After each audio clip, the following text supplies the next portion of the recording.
Hi dears, welcome back. നമ്മൾ 5ാം ക്ലാസ്സിലെ മാത്സിൻ്റെ വരകളും വട്ടങ്ങളും എന്ന് പറഞ്ഞ ഒന്നാമത്തെ ചാപ്റ്ററാണ് ഡിസ്കസ് ചെയ്യുന്നത്.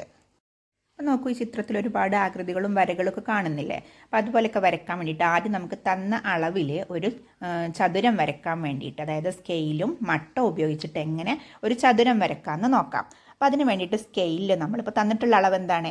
5 സെൻറ്റിമീറ്റർ നീളവും 3 സെൻറ്റിമീറ്റർ വീതിയാണ്. അപ്പോൾ ആദ്യം നമുക്ക് സ്കെയിൽ ഉപയോഗിച്ചിട്ട് 5 സെൻറ്റിമീറ്റർ നീളത്തിലൊരു വര വരയ്ക്കാം. അതിനുശേഷം ആ വരയുടെ ഒരറ്റത്ത് മട്ടം ഈ ഒരു രീതിയിൽ വെച്ചിട്ട് ഒരു 3 സെൻറ്റിമീറ്റർ നീളത്തിൽ മുകളിലേക്ക് ഒരു വര വരച്ച് കൊടുക്കണം. അതിനുശേഷം ആ വരയുടെ മറ്റേ അറ്റത്തും നമുക്ക് 3 സെൻറ്റിമീറ്റർ നീളത്തിലൊരു വര വരക്കണം അല്ലേ? അതിന് വേണ്ടിയിട്ട് മട്ടം ഈ ഒരു രീതിയിൽ വെച്ചിട്ട് അവിടെ നമുക്ക് 3 സെൻറ്റിമീറ്റർ കറക്റ്റായിട്ട് മാർക്ക് ചെയ്തിട്ടൊരു വര വരച്ച് കൊടുക്കണം.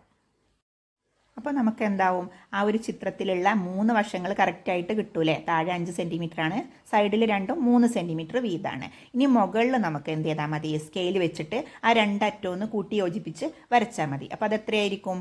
5 സെൻറ്റിമീറ്റർ തന്നെ ആയിരിക്കും. നമുക്കൊന്ന് അളന്ന് നോക്കുമ്പോൾ നമുക്ക് മനസ്സിലാവും അത് 5 സെൻറ്റിമീറ്റർ തന്നെ ആയിരിക്കും. അപ്പോൾ എന്തായി? ആ ഒരു ചിത്രത്തിലുള്ള പോലെ നമുക്ക് ആ ഒരു അളവിൽ ചിത്രം കിട്ടിയിട്ടുണ്ട്. ഇപ്പോൾ നോക്കൂ, ആ ഒരു 5 സെൻറ്റിമീറ്റർ വര വരച്ചതിന് ശേഷം കുത്തനെ 3 സെൻറ്റിമീറ്റർ രണ്ട് വശത്തും വര വരച്ച് കഴിഞ്ഞപ്പോൾ മുകളിലുള്ളതും എന്തായി? 5 സെൻറ്റിമീറ്റർ നീളം തന്നെ ആയിട്ടുണ്ട്. ഇനി നമുക്ക് ആ 3 സെൻറ്റിമീറ്റർ വരകൾ ഒന്ന് ചരിച്ച് വരച്ചാൽ അപ്പോഴും മുകളിലുള്ളത് 5 സെൻറ്റിമീറ്റർ തന്നെയാണോ എന്ന് നമുക്കൊന്ന് വരച്ച് നോക്കാം. അപ്പോൾ അതിന് വേണ്ടിയിട്ട് നമുക്ക് ആദ്യം സ്കെയിലും പെൻസിലും ഉപയോഗിച്ചിട്ട് ഒരു വര വരക്കാം. അതിൻ്റെ അളവ് നോക്കിയിട്ടില്ല, ആദ്യം ഒന്ന് നീട്ടി വരയ്ക്കുക. അതിനുശേഷം നമ്മൾ എന്ത് ചെയ്യുക? അതിൻ്റെ ഇടത് ഭാഗത്തു നിന്ന് 5 സെൻറ്റിമീറ്ററിൽ ഒന്ന് മാർക്ക് ചെയ്ത് കൊടുക്കണം. ഇനി നമ്മൾ ചെയ്യേണ്ടത്, നമ്മളെ ബോക്സിലുള്ള ആ നീളം കൂടിയ മട്ടല്ലേ, അത് ആ ഒരു വരയുടെ ഇടത് ഭാഗത്ത് ഈ ഒരു രീതിയിൽ വെച്ചിട്ട് ഒരു വര വരച്ച് കൊടുക്കുക. നീളത്തിലൊരു വര വരച്ച് കൊടുക്കുക. അങ്ങനെ ഒരു വര വരച്ചതിന് ശേഷം നമ്മൾ 5 സെൻറ്റിമീറ്റർ ഒരു പോയിൻ്റ് മാർക്ക് ചെയ്തിട്ടില്ലേ, ആ ഒരു ഭാഗത്തേക്ക് ആ ഒരു മട്ടം നിരക്കി നീക്കി വെച്ചിട്ട് അവിടെ വീണ്ടും അതുപോലെ തന്നെ ഒരു വര വരച്ച് കൊടുക്കണം.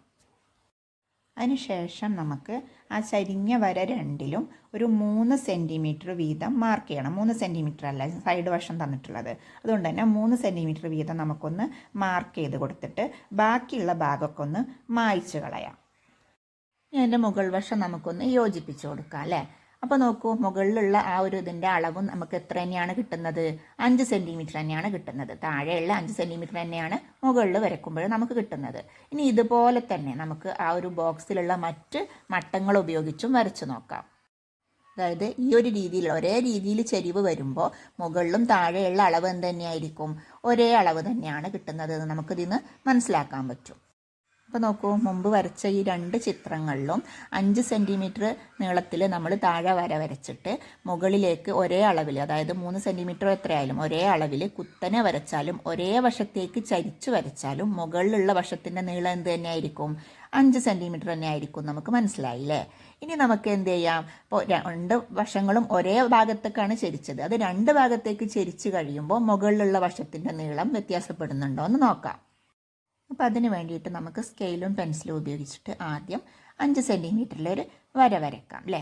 എന്നിട്ട് ഒരു മട്ട ഉപയോഗിച്ചിട്ട് അതിൻ്റെ ഒരു സൈഡിൽ വെച്ചിട്ട് ഈ ഒരു രീതിയിൽ വെച്ചിട്ട് നമുക്ക് അവിടെ ഒരു വര വരച്ച് കൊടുക്കണം. ഇനി മട്ടം ഇതുപോലെ തിരിച്ച് വെച്ചിട്ട് ആ ഒരു വരയുടെ വലത് ഭാഗത്തും ഈ ഒരു രീതിയിലൊരു വര വരച്ച് കൊടുക്കുക. ഇനി നമുക്ക് ഈ വരച്ച 2 വരകളിലും 3 സെൻറ്റിമീറ്റർ നീളം ഒന്ന് മാർക്ക് ചെയ്ത് കൊടുക്കണം അല്ലേ? ഇനി നമുക്ക് സ്കെയിൽ ഉപയോഗിച്ചിട്ട് ആ 2 ബിന്ദുക്കളും യോജിക്കുന്ന രീതിയിലൊരു വര വരച്ച് കൊടുക്കുക. എന്നിട്ട് ബാക്കിയുള്ള വശങ്ങളൊക്കെ ഒന്ന് മായ്ച്ച് കളയാം. അപ്പോൾ നോക്കൂ, മുകളിലെ വശത്തിൻ്റെ നീളം 5 സെൻറ്റിമീറ്റർ തന്നെയാണോ? ഒന്ന് അളന്ന് നോക്കൂ, തുല്യമല്ല അല്ലേ? മുകളിലുള്ള വശത്തിൻ്റെ അളവും താഴെയുള്ള വശത്തിൻ്റെ അളവും വ്യത്യസ്തമാണ്. ഇനി ആ ചരിഞ്ഞ വരകളെ ഒന്നുകൂടെ ഒന്ന് നീട്ടി വരച്ച് നോക്കൂ. അപ്പോൾ എന്ത് സംഭവിക്കും? അതൊരു ത്രികോണമായിട്ട് നമുക്ക് കിട്ടുന്നുണ്ട് അല്ലേ? ഇനി നോക്കൂ, നമുക്കൊരു വട്ടം വരയ്ക്കണം. അപ്പോൾ ഒരു ചെറിയ വട്ടമൊക്കെ വരയ്ക്കാൻ വേണ്ടിയിട്ട് നമുക്ക് നാണയങ്ങളൊക്കെ ഉപയോഗിച്ചിട്ട് വരയ്ക്കാം അല്ലേ? നാണയം ഉപയോഗിച്ചിട്ട് ഒരു വട്ടം വരച്ചാൽ ഒരു ചെറിയ വട്ടം കിട്ടും. ഇനി കുറച്ചുകൂടെ വലിയ വട്ടം കിട്ടണമെങ്കിൽ നമുക്ക് എന്ത് ചെയ്യാം? പിന്നെ വള ഉപയോഗിച്ചിട്ടോ അല്ലെങ്കിൽ ഒരു കുപ്പിയുടെ അടപ്പ് ഉപയോഗിച്ചിട്ടോ ഒക്കെ നമുക്ക് കുറച്ചുകൂടെ വലിയൊരു വട്ടം വരയ്ക്കാൻ പറ്റും.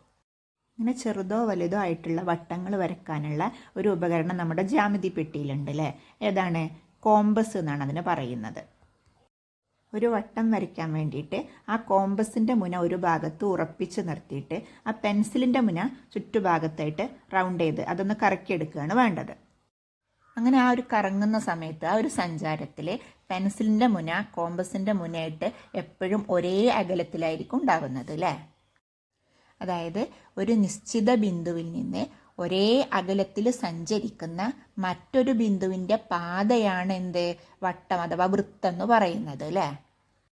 ആ ഒരു നിശ്ചിത ബിന്ദുവിനെ വൃത്തകേന്ദ്രം എന്നും ആ ഒരു വൃത്തകേന്ദ്രത്തിൽ നിന്ന് കറങ്ങുന്ന ആ ഒരു ബിന്ദുവിലേക്കുള്ള അകലത്തിന് ആരം എന്നുമാണ് നമ്മൾ പറയുന്നത്. വട്ടത്തിന് ഗണിതത്തിൽ വൃത്തം എന്നാണ് പറയുന്നത് നമുക്കറിയാം അല്ലേ. അപ്പോൾ ഇനി നോക്കൂ, നമുക്കൊരു 4 സെൻറ്റിമീറ്റർ ആരമുള്ള ഒരു വൃത്തം വരയ്ക്കുന്നത് എങ്ങനെയാണെന്ന് നോക്കാം. അപ്പോൾ അതിന് വേണ്ടിയിട്ട് നമുക്ക് കോമ്പസിൽ പെൻസിലൊക്കെ വെച്ച് സെറ്റാക്കിയതിന് ശേഷം ആ കോമ്പസ് ഉപയോഗിച്ച് സ്കെയിലിൽ നിന്ന് ഒരു 4 സെൻറ്റിമീറ്റർ അളന്നെടുക്കണം. അതിനുശേഷം നമ്മൾ ബുക്കിൽ കോമ്പസിൻ്റെ മുന ഉറപ്പിച്ച് നിർത്തിയിട്ട് ആ പെൻസിലിൻ്റെ മുന കറങ്ങുന്ന രീതിയിൽ ആ ഒരു വൃത്തം നമുക്ക് പൂർത്തിയാക്കി എടുക്കാൻ പറ്റും. ഇനി നമുക്ക് ആ ഒരു വൃത്തത്തിൻ്റെ ആരം ഒന്ന് അളന്ന് നോക്കാം അല്ലേ. വൃത്തത്തിൻ്റെ ഏതൊരു ബിന്ദുവിലേക്കും കേന്ദ്രത്തിൽ നിന്നുള്ള ദൂരം എന്ന് പറഞ്ഞത് എത്ര സെൻറ്റിമീറ്റർ ആയിരിക്കും? 4 സെൻറ്റിമീറ്റർ തന്നെ ആയിരിക്കും.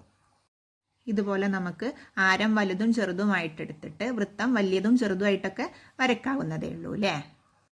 ഇനി നോക്കൂ, വരകളും വട്ടങ്ങളും ഉപയോഗിച്ചിട്ട് ഈ ചിത്രങ്ങളൊക്കെ എങ്ങനെയാണ് വരയ്ക്കുന്നതെന്ന് നോക്കാം. അപ്പോൾ ആദ്യം നമുക്ക് ഫസ്റ്റത്തെ ചിത്രം എങ്ങനെയാണ് വരയ്ക്കുന്നത് നോക്കാം. അതിന് വേണ്ടിയിട്ട് സ്കെയിൽ ഉപയോഗിച്ചിട്ട് ആദ്യം ഒരു വര വരച്ചു കൊടുക്കുക. എന്നിട്ട് ആ ഒരു വരയുടെ നീളം ആരമായിട്ടെടുത്തിട്ട് ആ വരയുടെ രണ്ടറ്റത്തും വെച്ചിട്ട് പിന്നെ ഓരോ വൃത്തങ്ങൾ വരച്ചു കൊടുക്കണം. അപ്പോൾ നമുക്ക് ഈ ചിത്രത്തിൽ കാണുന്ന പോലത്തെ ഒരു രൂപം കിട്ടും. ഈ വട്ടങ്ങൾ മുകളിലും താഴെയും മുറിച്ച് കിടക്കുന്ന ആ ഒരു ഭാഗം എടുത്തിട്ട് ആ വരയുടെ അറ്റങ്ങളിലേക്ക് വരകൾ വരച്ചിട്ട് യോജിപ്പിച്ചു കൊടുക്കുക. അതിനുശേഷം നമുക്ക് ചിത്രത്തിന് പിന്നെ ഇതുപോലെയുള്ള കളറുകളൊക്കെ കൊടുത്ത് ഒന്ന് ഭംഗിയാക്കാം. ഇനി അടുത്ത ചിത്രം വരയ്ക്കുന്നത് എങ്ങനെയാണെന്ന് നോക്കാം. ആദ്യം സ്കെയിലും പെൻസിലും ഉപയോഗിച്ചിട്ട് ഒരു വര വരച്ചു കൊടുക്കുക. അതിനുശേഷം അതിൻ്റെ പകുതിയുടെ അത്ര നീളം ആരമായിട്ടെടുക്കുക. ആ ഒരു വരയുടെ പകുതി നീളം ആരമായിട്ടെടുത്തിട്ട് അതിൻ്റെ രണ്ടറ്റത്തും ഓരോ വട്ടങ്ങൾ വരച്ചു കൊടുക്കുക. ഈ 2 വൃത്തവും ചേരുന്ന ഭാഗം കേന്ദ്രമായിട്ടെടുത്ത് അതേ ആരത്തിൽ വീണ്ടും ഒരു വൃത്തം വരച്ചു കൊടുക്കാം. ഇതാ ഈ ചിത്രത്തിൽ കാണുന്ന പോലെ നമുക്ക് ഈ ഓരോ ഭാഗം കൂടി യോജിപ്പിച്ച് വരച്ചാൽ ഈ ഒരു രൂപം കിട്ടും. ഇനി നമ്മൾ ഈ ഓരോ പോയിന്റിൽ വെച്ചിട്ടും നമ്മൾ ഇതുവരെ വരച്ച വട്ടങ്ങളുടെയൊക്കെ ആ ആരം തന്നെ ഉപയോഗിച്ചിട്ട് ഇതുപോലെ ഓരോരോ വട്ട കഷ്ണങ്ങൾ വരച്ചു കൊടുക്കാം. അതിനുശേഷം നമുക്കതിന് ഇഷ്ടമുള്ള നിറങ്ങൾ കൊടുത്ത് ഭംഗിയാക്കാം. ഓക്കെ ആണല്ലോ. വീഡിയോ ഇഷ്ടമായി ലൈക്ക് ചെയ്യാനും ഷെയർ ചെയ്യാനും സബ്സ്ക്രൈബ് ചെയ്യാനൊന്നും മറക്കരുത്. നമുക്ക് അടുത്ത വീഡിയോയിൽ കാണാം. ബൈ.